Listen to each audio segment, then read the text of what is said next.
കാട്ടുതീയിൽ നിന്നും രക്ഷപ്പെടാൻ കാനഡയിലെ പ്രവശ്യകളിൽ നിന്നും പലായനം ചെയ്ത് ജനം. മാനിറ്റോബയിൽ ആരംഭിച്ച കാട്ടുതീ രാജ്യത്തിന്റെ മറ്റു ഭാഗങ്ങളിലേക്ക് അതിവേഗം പടരുന്നു. മാനിറ്റോബയിൽ നിന്നും ഏകദേശം 17,000 പേരെ ഇതിനകം ഒഴിപ്പിച്ചു. UK-US സീറോ താരിഫ് കരാർ അട്ടിമറിച്ച ഡൊണാൾഡ് ട്രംപ്. ഉരുക്കിനും അലുമിനിയത്തിനും മേലുള്ള താരിഫ് 25% നിന്നും 50% ഉയർത്തുമെന്ന് പ്രഖ്യാപിച്ച് ട്രംപ്. ട്രംപിന്റെ അപ്രതീക്ഷിത തീരുമാനത്തിൽ പ്രതിവിധി കണ്ടെത്താനാകാതെ യൂറോപ്യൻ യൂണിയൻ. UK-യിൽ ആരംഭിച്ച വേനൽ കാലാവസ്ഥ രാജ്യത്തെ ഇത്തവണ അധികം ചുട്ടുപൊള്ളിക്കുമെന്ന് റിപ്പോർട്ട്. ഉഷ്ണതരംഗത്തിനും സാധ്യത മുന്നറിയിപ്പ്. ജല ഉപയോഗങ്ങളിൽ ജാഗ്രത പാലിക്കാൻ നിർദ്ദേശം നൽകാൻ സർക്കാർ. യുദ്ധത്തിന് തയ്യാറായിരിക്കാൻ സൈന്യത്തിന് നിർദ്ദേശം നൽകുന്ന അവലോകനവുമായി ലേബർ സർക്കാർ. യൂറോപ്പിലോ അറ്റ്ലാന്റിക്കിലോ യുദ്ധം ചെയ്യാൻ ബ്രിട്ടൻ തയ്യാറാകേണ്ടതുണ്ട് എന്ന് കെയർ സ്റ്റാമറിന്റെ യുദ്ധ പോരാട്ട സന്നദ്ധത വ്യക്തമാക്കുന്ന തന്ത്രപരമായ പ്രതിരോധ അവലോകനം പുറത്ത്. സൈബീരിയയിലെ റഷ്യൻ സൈനിക വ്യോമ താവളങ്ങൾക്കു നേരെ രൂക്ഷമായ സ്പൈഡർ വെബ് ഡ്രോൺ ആക്രമണം നടത്തി ഉക്രൈൻ. റഷ്യയുടെ 40-ലധികം യുദ്ധവിമാനങ്ങൾ ഉക്രൈൻ ഡ്രോൺ ആക്രമിച്ചു. 3 വർഷമായി തുടരുന്ന യുദ്ധത്തിൽ ഉക്രൈൻ റഷ്യയിൽ നടത്തിയ ഏറ്റവും ശക്തമായ ആക്രമണം. പോളണ്ടിലെ സഖ്യ സർക്കാരിന് കനത്ത തിരിച്ചടി. ലോ ആൻഡ് ജസ്റ്റിസ് പാർട്ടിയുടെ പിന്തുണയുള്ള പോപ്പുലിസ്റ്റ് വലതുപക്ഷ പ്രതിപക്ഷ സ്ഥാനാർത്ഥി കരോൾ നവ്റോക്കി പോളണ്ടിലെ പുതിയ പ്രസിഡന്റായി തിരഞ്ഞെടുക്കപ്പെട്ടു. UAE-യിൽ ഇലക്ട്രിക് വാഹന ചാർജിംഗ് പോയിന്റുകൾ വ്യാപകമാക്കുന്നു. വർഷാവസാനത്തോടെ വിവിധ എമിറേറ്റുകളിൽ 500 പുതിയ EV സ്റ്റേഷനുകൾ കൂടി നിലവിൽ വരും. അസം, മണിപ്പൂർ, ത്രിപുര, സിക്കിം, അരുണാചൽ പ്രദേശ് തുടങ്ങിയ നോർത്ത് ഈസ്റ്റ് സംസ്ഥാനങ്ങൾ കനത്ത വെള്ളപ്പൊക്കത്തിലും മണ്ണിടിച്ചിലുമായി 34 പേർ മരിച്ചു. മരണസംഖ്യ ഇനിയും ഉയരുമെന്ന് ആശങ്ക. അറ്റകുറ്റപ്പണികൾക്ക് ഇനി തുർക്കി വേണ്ട. വിമാനങ്ങളുടെ അറ്റകുറ്റപ്പണികൾക്കായി തുർക്കി കമ്പനികളിലേക്ക് അയക്കേണ്ടതില്ല എന്ന തീരുമാനവുമായി എയർ ഇന്ത്യ. നിലമ്പൂർ ഉപതെരഞ്ഞെടുപ്പിൽ LDF സ്ഥാനാർത്ഥി M സ്വരാജ് നാമനിർദ്ദേശ പത്രിക സമർപ്പിച്ചു. പ്രചരണത്തിൽ തന്ത്രങ്ങളിറക്കി ഇരു മുന്നണികളും. വാർത്തകൾ വിശദമായി. കാട്ടുതീയിൽ നിന്നും രക്ഷപ്പെടാൻ പലായനം ചെയ്യുകയാണ് കാനഡയിലെ പ്രവശ്യകളിൽ നിന്നും ജനം. കനേഡിയൻ പ്രവശ്യയായ മാനിറ്റോബയിൽ ആരംഭിച്ച കാട്ടുതീ രാജ്യത്തിന്റെ മറ്റു ഭാഗങ്ങളിലേക്ക് അതിവേഗം പടരുന്നു. മാനിറ്റോബയിൽ നിന്നും ഏകദേശം 17,000 പേരെ ഇതിനകം ഒഴിപ്പിച്ചു. വിദൂര പ്രദേശങ്ങളിലെ ചില താമസക്കാരെ ഒഴിപ്പിക്കാൻ സൈനിക വിമാനങ്ങളും ഹെലികോപ്റ്ററുകളും ഉപയോഗിച്ചു. വരും ദിവസങ്ങളിൽ ചൂടും വരണ്ട കാലാവസ്ഥയും സ്ഥിതിഗതി കൂടുതൽ ദുർഘടമാക്കുമെന്ന് റിപ്പോർട്ട്. തീപിടുത്തത്തെ തുടർന്ന് കനത്ത പുക കാനഡയിലേക്കും US-ന്റെ ചില ഭാഗങ്ങളിലേക്കും വ്യാപിച്ചിരിക്കുന്നു. സസ്കാച്ചവാനും മാനിറ്റോബയും 1 മാസത്തിലേക്ക് അടിയന്തരാവസ്ഥ പ്രഖ്യാപിക്കുകയും തീ അണയ്ക്കുന്നതിന് അന്താരാഷ്ട്ര സഹായം അഭ്യർത്ഥിക്കുകയും ചെയ്തിട്ടുണ്ട്. സസ്കാച്ചവാനിൽ 17 ഇടത്ത് കാട്ടുതീ പടർന്നു പിടിച്ചിട്ടുണ്ട്. അതിൽ 8 എണ്ണം ഇതുവരെയും നിയന്ത്രണ വിധേയമായിട്ടില്ല. പ്രവശ്യയിലെ സ്ഥിതിഗതികൾ അതിരൂക്ഷമാണെന്നും Canadian intelligence forest fire centre വിലയിരുത്തി. വരണ്ട കാലാവസ്ഥ നിലനിൽക്കുന്നതിനാൽ തീപിടുത്തത്തിൽ ഒഴിപ്പിച്ചവരുടെ എണ്ണം 10,000 ഉയരുമെന്ന് സസ്കാച്ചൻ പ്രീമിയർ സ്കോട്ട് മോസ മുന്നറിയിപ്പ് നൽകി. അടുത്ത 4 മുതൽ 7 ദിവസം വരെ അത്യന്താപേക്ഷിതമാണ്. ഒടുവിൽ വടക്കൻ പ്രദേശങ്ങളിൽ മഴ പെയ്യാൻ സാധ്യതയുണ്ട് എന്നും മോസ പറയുന്നു. UK-US സീറോ താരിഫ് കരാർ അട്ടിമറിച്ച് ഡൊണാൾഡ് ട്രംപ്. ഉരുക്കിനും അലുമിനിയത്തിനും മേലുള്ള US തീരുവ ഇരട്ടിയാക്കുന്നതിനുള്ള ഡൊണാൾഡ് ട്രംപിന്റെ അപ്രതീക്ഷിത തീരുമാനത്തിൽ പ്രതിവിധി കണ്ടെത്താനാകാതെ യൂറോപ്യൻ യൂണിയൻ തീരുവ ഇരട്ടിയാക്കൽ വ്യവസായത്തിന് മറ്റൊരു കനത്ത പ്രഹരമെന്ന് UK സ്റ്റീൽ നിർമ്മാതാക്കൾ പറയുന്നു. ഏറ്റവും പുതിയ താരിഫ് പ്രഖ്യാപനത്തിന്റെ പ്രത്യാഘാതങ്ങളെക്കുറിച്ച് US-ഉമായുള്ള ചർച്ചകളിലാണെന്നും UK സർക്കാർ വക്താവ് പറഞ്ഞു. വെള്ളിയാഴ്ച ഉരുക്കു നിർമ്മാണ നഗരമായ പിറ്റ്സ്ബർഗിൽ നടന്ന ഒരു റാലിയിൽ വെച്ചാണ് US പ്രസിഡന്റ് ഉരുക്കിനും അലുമിനിയത്തിനും മേലുള്ള താരിഫ് 25% നിന്നും 50% ഉയർത്തുമെന്ന് പറഞ്ഞത്. ഇത് പ്രാദേശിക വ്യവസായത്തെയും ദേശീയ വിതരണത്തെയും ഉത്തേജിപ്പിക്കുമെന്നും ട്രംപ് അവകാശപ്പെട്ടു. US-ലേക്ക് ഉരുക്ക്, അലുമിനിയം ഉൽപ്പന്നങ്ങൾ വൻതോതിൽ കയറ്റുമതി ചെയ്യുന്ന യൂറോപ്യൻ രാജ്യങ്ങൾക്ക് കനത്ത അടിയാണ് താരിഫ് ഇരട്ടിയാക്കി വീണ്ടും വർദ്ധിപ്പിച്ച ടൈംബറിന്റെ നടപടി.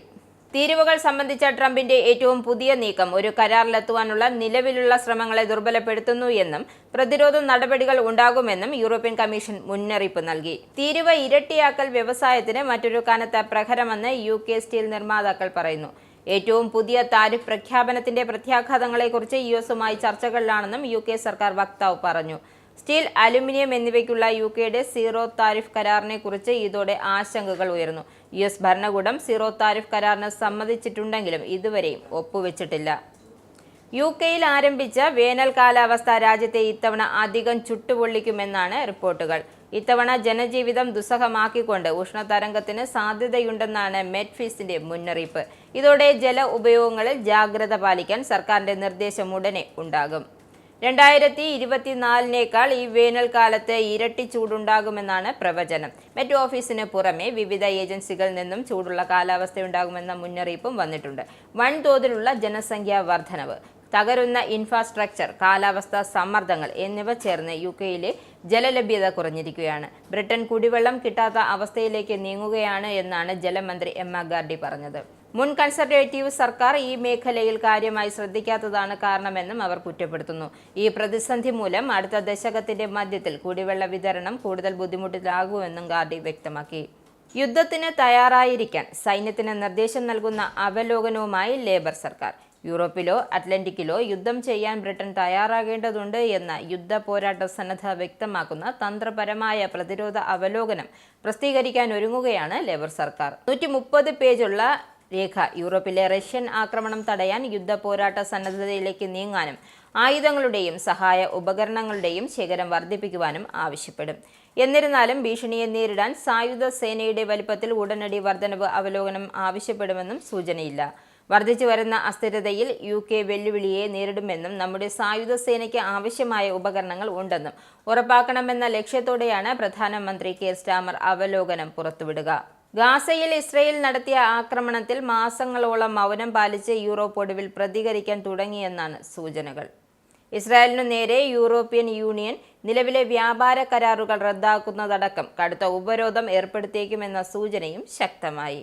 ലോകത്തിലെ ഏറ്റവും വലിയ ഒറ്റ വിപണിയിലേക്ക് ഇസ്രായേലിനെ മുൻഗണന നൽകുന്ന യൂറോപ്യൻ യൂണിയൻ ഇസ്രായേൽ അസോസിയേഷൻ കരാർ താൽക്കാലികമായി നിർത്തിവെക്കാനുള്ള സാധ്യതയാണ് ഏറ്റവും പ്രധാനപ്പെട്ടത്. കഴിഞ്ഞ മാസം ഡച്ച് വിദേശകാര്യമന്ത്രി കാസ്പർ വെൽഡിക്കം മനുഷ്യാവകാശങ്ങളെ മാനിക്കാൻ ആവശ്യപ്പെടുന്ന കരാറിന്റെ ആർട്ടിക്കിൾ 2 ഇസ്രായേൽ പാലിക്കുന്നത് ഔപചാരികമായി പുനഃപരിശോധിക്കണമെന്നാവശ്യപ്പെട്ട് യൂറോപ്യൻ യൂണിയൻ ഒരു കത്ത് നൽകി ചർച്ചയ്ക്ക് തുടക്കമിട്ടു. മാനുഷിക സഹായം തടയുകയും വംശീയ ഉന്മൂലനത്തിലുള്ള തുറന്ന ആഹ്വാനങ്ങൾ നടത്തുകയും ചെയ്തതോടെ ഇസ്രായേലിന്റെ നടപടികൾ ഒടുവിൽ അവഗണിക്കുവാനോ നിഷേധിക്കാനോ ന്യായീകരിക്കാനോ കഴിയാത്തത്ര കഠിനമായി എന്നാണ് യൂറോപ്യൻ യൂണിയൻ നേതാക്കളുടെ വിലയിരുത്തൽ. സൈബീരിയയിലെ റഷ്യൻ സൈനിക വ്യോമതാവളങ്ങൾക്ക് നേരെ രൂക്ഷമായ സ്പൈഡർ വെബ് ഡ്രോൺ ആക്രമണം നടത്തി ഉക്രൈൻ. 3 വർഷമായി തുടരുന്ന യുദ്ധത്തിൽ ഉക്രൈൻ റഷ്യക്കെതിരെ നടത്തിയ ഏറ്റവും ശക്തമായ ആക്രമണമാണിത്. സ്വന്തം അതിർത്തിയിൽ നിന്നും ആയിരക്കണക്കിന് മൈലുകൾ അകലെയുള്ള റഷ്യയുടെ 40-ലധികം യുദ്ധവിമാനങ്ങൾ ഉക്രൈൻ ഡ്രോണുകൾ ആക്രമിച്ചു. റോഡ് മാർഗം റഷ്യയിലേക്ക് കടത്തിയ ഡ്രോണുകൾ വ്യോമതാവളങ്ങൾക്ക് സമീപം നിർത്തിയിട്ടിരുന്ന ലോറികളിൽ നിന്നും വിക്ഷേപിച്ചുകൊണ്ട് ഉക്രൈൻ ഈ ഓപ്പറേഷൻ നടത്തിയത് എന്ന് മാധ്യമങ്ങൾ റിപ്പോർട്ട് ചെയ്തു. സ്പൈഡർ വെബ് എന്ന രഹസ്യനാമമുള്ള ഈ ഓപ്പറേഷൻ 18 മാസത്തിലേറെയായി തയ്യാറെടുപ്പിലായിരുന്നു എന്നും ഉക്രൈനിയൻ ഉദ്യോഗസ്ഥർ മാധ്യമങ്ങളോട് പറഞ്ഞു. സൈനിക ലക്ഷ്യങ്ങളെ മാത്രം ലക്ഷ്യം വെച്ചുള്ള ഒരു മികച്ച ഓപ്പറേഷൻ എന്ന് ഉക്രൈൻ പ്രസിഡന്റ് സെലൻസ്കി ആക്രമണങ്ങളെ പ്രശംസിച്ചു. അത് റഷ്യയ്ക്ക് കാര്യമായ നഷ്ടങ്ങൾ വരുത്തിവെച്ചു എന്നും സെലൻസ്കി കൂട്ടിച്ചേർത്തു. റഷ്യൻ ആക്രമണത്തിൽ സൈനികർ കൊല്ലപ്പെട്ടതിന്റെ ഉത്തരവാദിത്വം ഏറ്റെടുത്ത് ഉക്രൈൻ കരസേനയുടെ ഏറ്റവും മുതിർന്ന കമാൻഡർ മേജർ ജനറൽ മൈഖലോ ദ്രപതി രാജി സമർപ്പിച്ചു. പരിശീലന മൈതാനത്ത് റഷ്യൻ ആക്രമണത്തിൽ കുറഞ്ഞത് 12 സൈനികർ കൊല്ലപ്പെട്ടതിന്റെ ഉത്തരവാദിത്വം താൻ ഏറ്റെടുക്കുന്നതായും മേജർ ജനറൽ മൈഖലോ പറഞ്ഞു. റഷ്യൻ മിസൈൽ ആക്രമണത്തിൽ 12 സൈനികർ കൊല്ലപ്പെടുകയും 60 പേർക്ക് പരിക്കേൽക്കുകയും ചെയ്തതായി കരസേനയുടെ ടെലിഗ്രാം പേജിൽ നിന്നുള്ള പ്രസ്താവനയിൽ പറയുന്നു. സംഭവത്തെ തുടർന്ന് പ്രസിഡന്റ് സെലൻസ്കി സൈനിക കമാൻഡർമാരുടെ അടിയന്തര യോഗം വിളിച്ചു ചേർത്തിരുന്നു. കഴിഞ്ഞ വർഷം നവംബർ മുതൽ മേജർ ജനറൽ മൈഖലോ ദ്രപതിയാണ് ഉക്രൈനിലെ കരസേനയുടെ ചുമതല വഹിക്കുന്നത്. പോളണ്ടിലെ സഖ്യ സർക്കാരിന് കനത്ത തിരിച്ചടി നൽകിക്കൊണ്ട് ലോ ആൻഡ് ജസ്റ്റിസ് പാർട്ടിയുടെ പിന്തുണയുള്ള പോപ്പുലിസ്റ്റ് വലതുപക്ഷ പ്രതിപക്ഷ സ്ഥാനാർത്ഥി കരോൾ നവ്റോക്കി പോളണ്ടിലെ പുതിയ പ്രസിഡന്റ് മത്സരത്തിൽ വിജയിച്ചു. യൂറോപ്യൻ അനുകൂല എതിരാളിയായ റാഫാൽ ട്രസാസ്കോവ്സ്കിയെ കടുത്ത മത്സരത്തിൽ പരാജയപ്പെടുത്തി എന്നതിനപ്പുറം നിലവിലെ ഡൊണാൾഡ് ടസ്കിന്റെ നേതൃത്വത്തിലുള്ള സഖ്യ സർക്കാരിന് നവ്റോക്കിയുടെ വിജയം ഒരു വലിയ തിരിച്ചടിയാണ്. ഇത് രാജ്യത്തെ നിലവിലെ രാഷ്ട്രീയ പ്രതിസന്ധി കൂടുതൽ സങ്കീർണമാക്കുമെന്നാണ് സൂചന. നവ്റോക്കി 50.89% വോട്ടുകൾ നേടിയപ്പോൾ ട്രസാസ്കോവ്സ്കി 49.11% വോട്ടുകൾ ലഭിച്ചതായി ഔദ്യോഗിക ഫലങ്ങൾ കാണിക്കുന്നു. യുകെയിലെ വ്യാവസായിക മേഖലയുടെ ഊർജ്ജ ബില്ലുകൾ ആഗോള ശരാശരിയേക്കാൾ 46% കൂടുതലെന്ന് റിപ്പോർട്ടുകൾ. ലോകത്ത് തന്നെ ഏറ്റവും ഉയർന്ന തോതിൽ വൈദ്യുതി നിരക്ക് ഈടാക്കുന്ന ഇടമായി UK മാറിയത് സ്റ്റാർമർ സർക്കാരിന് അടുത്ത തലവേദനയാണ്. വൈദ്യുതി ബില്ലുകളിലൂടെ ചുമത്തുന്ന ഉയർന്ന നികുതികൾ വീണ്ടും പരിഷ്കരിക്കുന്നതിലൂടെ വീടുകളും ഹെവി വ്യവസായ മേഖലയും ഊർജ്ജ ചെലവുകളിൽ വൻ വർധനവ് നേരിടേണ്ടി വരുന്ന അവസ്ഥയിലാണ്. ഇതോടെ ഹെവി വ്യവസായ മേഖലയിലെ നിർമ്മാണ പ്രവർത്തനങ്ങൾ അവസാനിപ്പിക്കുമെന്ന സൂചനയാണ് സംഘടനകൾ നൽകുന്നു. വേനൽക്കാലം മുൻനിർത്തി വൈദ്യുതി ബില്ലുകളിൽ കുറവ് വരുത്തണമെന്ന് എംപിമാർ പാർലമെന്റിൽ ആവശ്യപ്പെട്ടിട്ടുണ്ട്. നിർമ്മാതാക്കൾക്ക് ഉയർന്ന ഊർജ്ജ വിലകൾ ഈടാക്കുന്നതിന് മൂലം സർക്കാരിന്റെ വ്യാവസായിക നയം പാളം തെറ്റാനുള്ള സാധ്യതയുണ്ട് എന്ന് മേക്ക് UK മുന്നറിയിപ്പ് നൽകിയിട്ടുണ്ട്. അലക്ഷ്യമായി വാഹനം ഓടിക്കുന്നവരെ ലക്ഷ്യമിട്ട് നടപ്പാക്കിയ ഇംഗ്ലണ്ടിലെ പെനാൽറ്റി പോയിന്റുകളിൽ അബദ്ധത്തിൽ പെട്ടുപോകുന്ന ഡ്രൈവർമാർക്ക് അനുകൂലമായ നിയമത്തിൽ മാറ്റം വരുന്നു. 20 മൈൽ മേഖലയിൽ അമിത വേഗതയ്ക്ക് 3 പോയിന്റുകൾ വരെയാണ് ലഭിക്കുന്ന നിയമത്തിൽ മാറ്റം വരുത്താനാണ് ലേബർ സർക്കാരിനോട് എംപിമാരുടെ സംഘം ആവശ്യപ്പെട്ടിരിക്കുന്നത്. നിലവിൽ മോട്ടോർ വാഹന കുറ്റകൃത്യത്തിന് ശിക്ഷിക്കപ്പെട്ടാൽ വാഹന ഉടമകളിൽ നിന്നും പിഴ ഈടാക്കുകയും അവരുടെ ഡ്രൈവിംഗ് റെക്കോർഡിന് പെനാൽറ്റി പോയിന്റുകൾ ലഭിക്കുകയും ചെയ്യും. കുറ്റകൃത്യങ്ങൾ പരിശോധിച്ച് മനഃപൂർവ്വം ഉണ്ടാക്കുന്നതല്ലെങ്കിൽ അതിന് ഇളവ് നൽകുവാനാണ് തീരുമാനം. ഇനിയൊരു ഇടവേള. വീണ്ടും വാർത്തകളിലേക്ക്. Gulf news. UAEയിലെ ഇലക്ട്രിക് വാഹന ചാർജിംഗ് പോയിന്റുകൾ വ്യാപകമാക്കുന്നു. കുറഞ്ഞ സമയം കൊണ്ട് കൂടുതൽ ചാർജ് ചെയ്യാൻ കഴിയുന്ന അതിവേഗ ചാർജിംഗ് സ്റ്റേഷനുകളാണ് സ്ഥാപിക്കുക. വർഷാവസാനത്തോടെ വിവിധ എമിറേറ്റുകളിൽ 500 പുതിയ EV സ്റ്റേഷനുകൾ കൂടി നിലവിൽ വരും.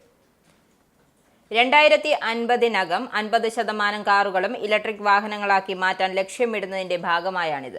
നഗരങ്ങൾക്കുള്ളിലും അതിവേഗ പാതകൾക്ക് അനുബന്ധമായും സ്റ്റേഷനുകൾ ഉണ്ടാകും. ഭാവിയിൽ 600 കിലോവാട്ട് ശേഷിയുള്ള സ്റ്റേഷനുകൾ നിർമ്മിക്കുവാനും പദ്ധതിയുണ്ട്. ഇത്തരം സൂപ്പർ ചാർജറുകൾ വഴി 10 മിനിറ്റ് കൊണ്ട് ചാർജിംഗ് പൂർത്തിയാക്കും. അബുദാബി വിപണി കീഴടക്കി ഇന്ത്യൻ ആടുകൾ. ആവശ്യക്കാർ ഏറിയതോടെ വിലയും വർദ്ധിച്ചു. ഇന്ത്യക്ക് പുറമെ Pakistan, Bangladesh, UAE, Iran, Somalia, Syria, Saudi, Australia, Kenya തുടങ്ങിയ രാജ്യങ്ങളിൽ നിന്നുള്ള ആടുകളും വിപണിയിൽ ലഭ്യമാണ്. താരതമ്യേന വിലക്കുറവുള്ളതിനാൽ സൊമാലിയ, സുഡാൻ ആടുകളും കൂടുതലായി വിറ്റുപോകുന്നുണ്ട്. കടുത്ത ചൂട് മൂലം എയർ കാർഗോയിലാണ് ഇന്ത്യയിൽ നിന്നുള്ള ആടുകളെ എത്തിക്കുന്നത്. അതുകൊണ്ട് തന്നെ വിലയും കൂടുതലാണ്. 30 കിലോയുള്ള ഒരു ഇന്ത്യൻ ആടിന് ശരാശരി 2000 ദിർഹം വിലയുണ്ട്. തൂക്കം കുറയുന്നതിനനുസരിച്ച് വിലയും കൂടും. എന്നാൽ സൊമാലിയൻ ആട് ശരാശരി 800 ദിർഹത്തിന് ലഭിക്കും. കുവൈറ്റിലെ താമസ സമുച്ചയത്തിലുണ്ടായ തീപിടുത്തത്തിൽ 6 സുഡാൻ പൗരന്മാർ മരിച്ചു. 19 പേർക്ക് പരിക്കേറ്റു. ഇതിൽ 5 പേരുടെ നില അതീവ ഗുരുതരമാണ്. ഞായറാഴ്ച പുലർച്ചെ 4:30-യോടെയാണ് വിദേശികൾ താമസിക്കുന്ന കെട്ടിടത്തിനാണ് തീപിടിച്ചത്. കെട്ടിടത്തിൽ നിന്നും ചാടി രക്ഷപ്പെടാൻ ശ്രമിച്ചവർക്കാണ് പരിക്കേറ്റത്. അപകടത്തിൽ ഇന്ത്യക്കാർ ഇല്ലെന്നാണ് പ്രാഥമിക വിവരം. കഴിഞ്ഞ വർഷം ഏപ്രിലിൽ മക്ബയിലുണ്ടായ അഗ്നിബാധയിൽ 24 മലയാളികൾ ഉൾപ്പെടെ 46 പേരാണ് മരിച്ചത്. ഇതേ തുടർന്ന് താമസ കെട്ടിടങ്ങൾ പരിശോധന ഊർജിതമാക്കുന്നതിനിടെയാണ് വീണ്ടും ദുരന്തം. ഇനി GCC ഇന്ത്യ നാണയവിനിമയ നിരക്ക്. ഒരു സൗദി റിയാൽ 22.77 ഇന്ത്യൻ രൂപ, ഒരു UAE ദിർഹം 23.26 ഇന്ത്യൻ രൂപ, ഒരു കുവൈറ്റ് ദിനാർ 278.50 ഇന്ത്യൻ രൂപ, ഒരു ഒമാനി റിയാൽ 222.15 ഇന്ത്യൻ രൂപ. ഇനി നാഷണൽ വാർത്തകൾ. അസം, മണിപ്പൂർ, ത്രിപുര, സിക്കിം, അരുണാചൽ പ്രദേശ് തുടങ്ങിയ സംസ്ഥാനങ്ങളിൽ വെള്ളപ്പൊക്കത്തിലും മണ്ണിടിച്ചിലുമായി 34 പേർ കൊല്ലപ്പെട്ടു. മരണസംഖ്യ ഇനിയും ഉയരും. വടക്കൻ സിക്കിമിൽ 1200-ലധികം വിനോദസഞ്ചാരികൾ കുടുങ്ങിക്കിടക്കുന്നതായും റിപ്പോർട്ടുകളുണ്ട്. മേഘാലയയിൽ 10 ജില്ലകളിൽ വെള്ളപ്പൊക്കവും മണ്ണിടിച്ചിലും ബാധിച്ചു. ത്രിപുരയിൽ 10,000-ലധികം ആളുകളെ വെള്ളപ്പൊക്കം ബാധിച്ചിട്ടുണ്ട്. അസമിലെ 19 ജില്ലകളിലായി 764 ഗ്രാമങ്ങളിൽ വെള്ളപ്പൊക്കം നാശം വിതച്ചതായും ഇത് 3.6 ലക്ഷം ആളുകളെ ബാധിച്ചു. ഇന്ന് 2 പേർ കൂടി മരിച്ചതോടെ അസമിൽ വെള്ളപ്പൊക്കത്തിൽ മണ്ണിടിച്ചിലും മരിച്ചവരുടെ എണ്ണം 10 ആയി. വ്യോമസേനയും അസം റൈഫിളിനെയും വെള്ളപ്പൊക്ക രക്ഷാപ്രവർത്തനങ്ങൾക്കായി വിളിച്ചിട്ടുണ്ട്. തുർക്കിയുമായി ബന്ധപ്പെട്ട് സമീപകാലത്തുണ്ടായ സംഭവവികാസങ്ങളെ തുടർന്ന് വിമാനങ്ങളുടെ അറ്റകുറ്റപ്പണികൾക്കായി തുർക്കി കമ്പനികളിലേക്ക് അയക്കേണ്ടതില്ല എന്ന തീരുമാനവുമായി എയർ ഇന്ത്യ. എയർ ഇന്ത്യയുടെ ജംബോ ജെറ്റുകൾ പോലുള്ള വലിയ വിമാനങ്ങളുടെ അറ്റകുറ്റപ്പണികൾ നടത്തിവരുന്നത് ടർക്കിഷ് ടെക്നിക് എന്ന കമ്പനിയാണ്. ടർക്കിഷ് എയർലൈൻസിന്റെ ഭാഗമായി പ്രവർത്തിക്കുന്ന കമ്പനിയാണ് Turkish airlines. Air India CEO Campbell Wilson ഇക്കാര്യം സ്ഥിരീകരിച്ചു. തുർക്കി കമ്പനികൾക്ക് പകരം സേവനത്തിനായി മറ്റ് MROകളെ സമീപിക്കുമെന്നും അദ്ദേഹം വ്യക്തമാക്കി. പഹൽഗാം ഭീകരാക്രമണത്തിന് ശേഷം പാകിസ്ഥാനെതിരെ ഇന്ത്യ നടത്തിയ പ്രത്യാക്രമണത്തെ അപലപിക്കുകയും പാകിസ്ഥാനെ പിന്തുണ നൽകുകയും ചെയ്ത തുർക്കി അന്നു മുതൽ ഇന്ത്യ കരിമ്പട്ടികയിൽ ഉൾപ്പെടുത്തിയിരിക്കുകയാണ്. രാജ്യസുരക്ഷ മുൻനിർത്തി തുർക്കി കമ്പനിയായ ചെലബി എയർപോർട്ട് സർവീസിന്റെ ഇന്ത്യയിലെ സെക്യൂരിറ്റി ക്ലിയറൻസ് ലൈസൻസ് BCAS റദ്ദാക്കിയിരുന്നു. നിലമ്പൂർ ഉപതെരഞ്ഞെടുപ്പിൽ LDF സ്ഥാനാർത്ഥി M. സ്വരാജ് നാമനിർദ്ദേശ പത്രിക സമർപ്പിച്ചു. CPM പോളിറ്റ് ബ്യൂറോ അംഗം A. വിജയരാഘവൻ, സംസ്ഥാന കമ്മിറ്റി അംഗം P.K. സൈനബ എന്നിവർ സ്വരാജിനൊപ്പമുണ്ടായിരുന്നു. LDF പ്രവർത്തകർക്കൊപ്പം പ്രകടനമായി എത്തിയാണ് M. സ്വരാജ് നാമനിർദ്ദേശ പത്രിക സമർപ്പിച്ചത്. തിരഞ്ഞെടുപ്പ് പ്രചരണത്തിന്റെ ഭാഗമായി വാഹന പര്യടനം തുടരുകയാണെന്നും നാമനിർദ്ദേശ പത്രിക സമർപ്പിക്കാൻ M. സ്വരാജ് എത്തിയത്. വരും ദിവസങ്ങളിലും ഓരോ പഞ്ചായത്തിലും നഗരസഭയിലും മുഖ്യമന്ത്രി പങ്കെടുക്കുന്ന പ്രത്യേക കൺവെൻഷനുകളും LDF സംഘടിപ്പിക്കുന്നുണ്ട്. UK പൗണ്ട് ഇന്നത്തെ മൂല്യം: ഒരു പൗണ്ട് 115.34 ഇന്ത്യൻ രൂപ, ഒരു US ഡോളർ 85.39 ഇന്ത്യൻ രൂപ, ഒരു യൂറോ 97.19 ഇന്ത്യൻ രൂപ, ഒരു പൗണ്ട് 1.35 US ഡോളർ. ഇനി സ്പോർട്സ്.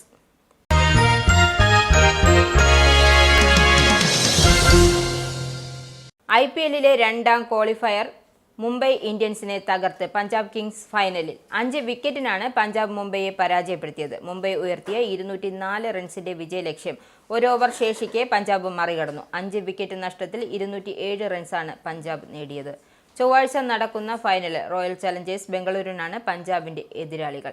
ഇരു ടീമുകളും ഇതുവരെ IPL കിരീടം നേടിയിട്ടില്ലാത്തതിനാൽ ഇത്തവണ പുതിയൊരു ചാമ്പ്യന്റെ പിറവിക്കാവും ക്രിക്കറ്റ് പ്രേമികൾ സാക്ഷി വഹിക്കുക. പ്രധാന വാർത്തകൾ ഒരിക്കൽ കൂടി.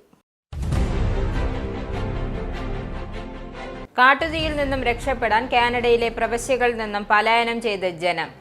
മാനിറ്റോബയിൽ ആരംഭിച്ച കാട്ടുതീ രാജ്യത്തിന്റെ മറ്റു ഭാഗങ്ങളിലേക്ക് അതിവേഗം പടരുന്നു. മാനിറ്റോബയിൽ നിന്നും ഏകദേശം 17,000 പേരെ ഇതിനകം ഒഴിപ്പിച്ചു. UK-US സീറോ താരിഫ് കരാർ അട്ടിമറിച്ച ഡൊണാൾഡ് ട്രംപ്. ഉരുക്കിനും അലുമിനിയത്തിനും മേലുള്ള താരിഫ് 25% നിന്നും 50% ഉയർത്തുമെന്ന് പ്രഖ്യാപിച്ച് ട്രംപ്. ട്രംപിന്റെ അപ്രതീക്ഷിത തീരുമാനത്തിൽ പ്രതിവിധി കണ്ടെത്താനാകാതെ യൂറോപ്യൻ യൂണിയൻ. UK-യിൽ ആരംഭിച്ച വേനൽ കാലാവസ്ഥ രാജ്യത്തെ ഇത്തവണ അധികം ചുട്ടുപൊള്ളിക്കുമെന്ന് റിപ്പോർട്ട്. ഉഷ്ണതരംഗത്തിനും സാധ്യത മുന്നറിയിപ്പ്. ജല ഉപയോഗങ്ങളിൽ ജാഗ്രത പാലിക്കാൻ നിർദ്ദേശം നൽകാൻ സർക്കാർ. യുദ്ധത്തിന് തയ്യാറായിരിക്കാൻ സൈന്യത്തിന് നിർദ്ദേശം നൽകുന്ന അവലോകനവുമായി ലേബർ സർക്കാർ. യൂറോപ്പിലോ അറ്റ്ലാന്റിക്കിലോ യുദ്ധം ചെയ്യാൻ ബ്രിട്ടൻ തയ്യാറാകേണ്ടതുണ്ട് എന്ന് കെയർ സ്റ്റാമറിന്റെ യുദ്ധ പോരാട്ട സന്നദ്ധത വ്യക്തമാക്കുന്ന തന്ത്രപരമായ പ്രതിരോധ അവലോകനം പുറത്ത്. സൈബീരിയയിലെ റഷ്യൻ സൈനിക വ്യോമതാവളങ്ങൾക്കു നേരെ രൂക്ഷമായ സ്പൈഡർ വെബ് ഡ്രോൺ ആക്രമണം നടത്തി ഉക്രൈൻ. റഷ്യയുടെ 40-ലധികം യുദ്ധവിമാനങ്ങൾ ഉക്രൈൻ ഡ്രോൺ ആക്രമിച്ചു. 3 വർഷമായി തുടരുന്ന യുദ്ധത്തിൽ ഉക്രൈൻ റഷ്യയിൽ നടത്തിയ ഏറ്റവും ശക്തമായ ആക്രമണം. പോളണ്ടിലെ സഖ്യ സർക്കാരിന് കനത്ത തിരിച്ചടി. ലോ ആൻഡ് ജസ്റ്റിസ് പാർട്ടിയുടെ പിന്തുണയുള്ള പോപ്പുലിസ്റ്റ് വലതുപക്ഷ പ്രതിപക്ഷ സ്ഥാനാർത്ഥി കരോൾ നവ്റോക്കി പോളണ്ടിലെ പുതിയ പ്രസിഡന്റായി തിരഞ്ഞെടുക്കപ്പെട്ടു. UAE-യിൽ ഇലക്ട്രിക് വാഹന ചാർജിംഗ് പോയിന്റുകൾ വ്യാപകമാക്കുന്നു. വർഷാവസാനത്തോടെ വിവിധ എമിറേറ്റുകളിൽ 500 പുതിയ EV സ്റ്റേഷനുകൾ കൂടി നിലവിൽ വരും.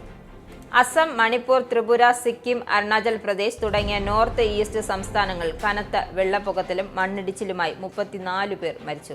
മരണസംഖ്യ ഇനിയും ഉയരുമെന്ന് ആശങ്ക. അറ്റകുറ്റപ്പണികൾക്ക് ഇനി തുർക്കി വേണ്ട. വിമാനങ്ങളുടെ അറ്റകുറ്റപ്പണികൾക്കായി തുർക്കി കമ്പനികളിലേക്ക് അയക്കേണ്ടതില്ല എന്ന തീരുമാനവുമായി എയർ ഇന്ത്യ. നിലമ്പൂർ ഉപതെരഞ്ഞെടുപ്പിൽ LDF സ്ഥാനാർത്ഥി M. സ്വരാജ് നാമനിർദ്ദേശ പത്രിക സമർപ്പിച്ചു. പ്രചരണത്തിൽ തന്ത്രങ്ങളിറക്കി ഇരു മുന്നണികളും. ഈ ബുള്ളറ്റിൻ കൂടെ സമാപിക്കുന്നു. നമസ്കാരം. നിങ്ങൾക്കും ആനന്ദ മീഡിയയുടെ പ്രേക്ഷകരിൽ ഒരാളാകണ്ടേ? യൂറോപ്പിലും US-ലും ആഫ്രിക്കയിലും അടക്കം പ്രവാസികൾ ഉള്ളയിടങ്ങളിലൊക്കെ ജനപ്രിയ ചാനലുമായി ആനന്ദ് മീഡിയ ഒപ്പമുണ്ട്. ഏഷ്യാനെറ്റ് ഫ്ലവേഴ്സ് അടക്കം നിങ്ങളുടെ വിരൽത്തുമ്പിലെത്തും. ആദ്യം റോക്കു ബോക്സ് സ്വന്തമാക്കുക. അതിൽ നിന്നും ആനന്ദ് മീഡിയ ആപ്ലിക്കേഷൻ ഡൗൺലോഡ് ചെയ്യുക, ഇൻസ്റ്റാൾ ചെയ്യുക. എന്നിട്ട് 02085866511 എന്ന നമ്പറിൽ ഞങ്ങളുടെ കസ്റ്റമർ കെയറിൽ ബന്ധപ്പെടുക. അല്ലെങ്കിൽ +91 735 660 3747 എന്ന നമ്പറിൽ വാട്സപ്പ് ചെയ്യുക. ആനന്ദ് മീഡിയയുടെ സേവനങ്ങൾ സ്വന്തമാക്കുക. മറ്റു ചാനലുകൾക്കൊപ്പം ആനന്ദ് TVയും എൻജോയ് ചെയ്യുക.